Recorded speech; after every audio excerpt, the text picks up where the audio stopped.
today when we arrived at the rink? Well, only because, for context, the way that everything shook down with 4 minutes to go, where you needed help getting off the ice, went right down the tunnel. So maybe walk us through that, if you would.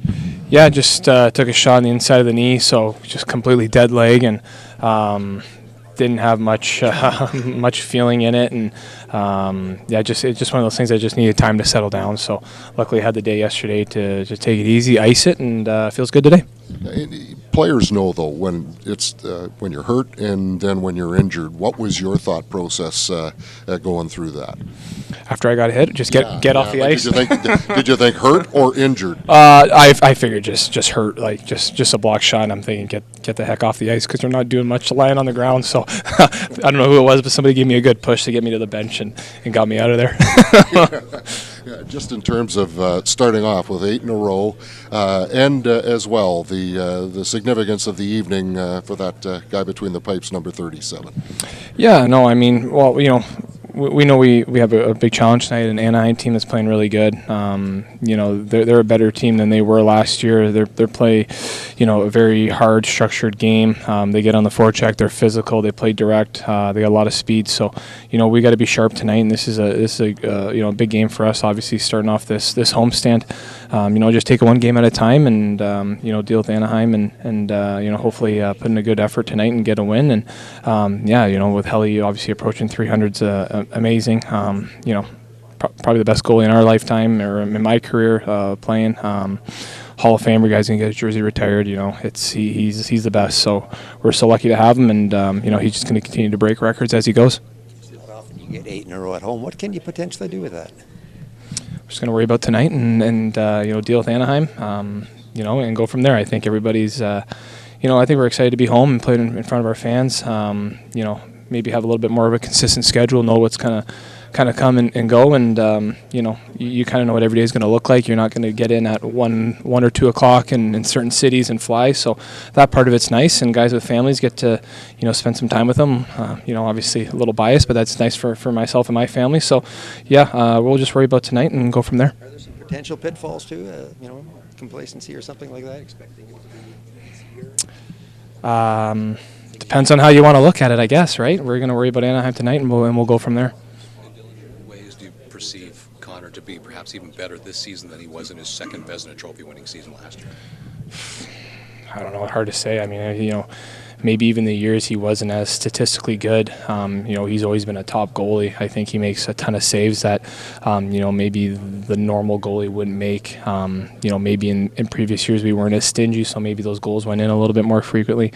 But he's just so good and so sound in his game. His confidence level is through the roof. He cleans up a lot of mistakes for us back there. I'm not a goalie guru, so maybe that's a question for Flats or comms, but for me, every year he's just been so consistent, so solid. He talks about how good a job your team does in making it so he knows where the shots are coming in, so he feels he doesn't get surprised by you guys a lot. Coming from San Jose, where you were, Ottawa, is there something about the way the Winnipeg Jets defend and have defended since you've been here in front of Connor Hellebuyck that is maybe different, that would explain what he talks about, you guys making the game for him so readable? Well, it's definitely been an evolution, I think, of our structure and our defensive game since I've been here. When I first got here, I think we were still trying to find our way in that regard, and we were a little bit more run and gun. I think we were okay kind of trading chances as long as we got ours, and then we had the coaching change, and it was just a different philosophy, and not like we weren't stressing enough before, but with the new staff, it was just, that was the emphasis every single day, was the structure in the defensive zone, coverage, and playing stingy and having every line buy in, and that's the biggest thing, was the buy-in factor. And so it just seems like every year that we've kind of added a little layer to that, and that's our base now. Like that's our sticking point. There's no there's no leeway there. You have to do it, and every line has to do it, and it's quite evident over this year or previous years is that when we do it, how it looks really good, and we play well, and when we don't, it's the other way. So, I think any goalie that comes in here probably appreciates, our style of player and our structure. I think if you ask LB, he really appreciated it last year, and I think if you ask Combs, he's probably enjoying it this year, even though we haven't been as good for him, on the back-to-backs and stuff like that. But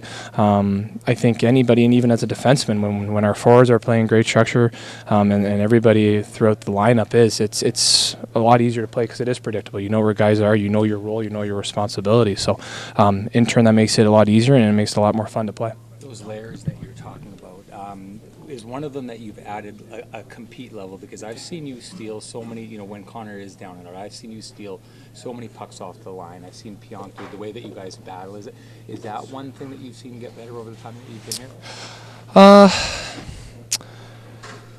Yeah, maybe. I'd like to say everybody, works hard, and everybody in this league, you got here because you worked hard, but then there is another level of that compete, and it's just digging in and finding a way when maybe things look bleak or a situation's tough. We still have a lot of work to do, I think, in that regard. I think if we go on a long run and make it all the way, then compete will be a big part of it for us. So that's one thing that we are also stressing this year is compete, something that we feel that we can continue to add to. But everybody in this room is when we're on our game, we're working hard and we are competing. And, you're winning your 50-50 battles. You're going against the other line and you're coming up, on top of that matchup. That's kind of the game within the game. So for us, that's something we've maybe talked and touched on more this year than previous years. How much of all that is peer pressure? Because it's one thing to hear it from the coach, another to hear it from your teammates. That's a part of it for sure. When it comes from the guys in this room, it means a little bit more than the coach, because you don't want to let your teammates down. You don't want to let the guy next to you down. So, I think it's not like guys calling each other out or anything like that, but it's, hey, we need you here. We need you to grab that. We need you to win that battle. I need you to work a little harder for me to get here. And being honest and having, conversations like that, but also being receptive to it, right? And knowing that's coming from a place of love and in a place where we all want to, get better and win.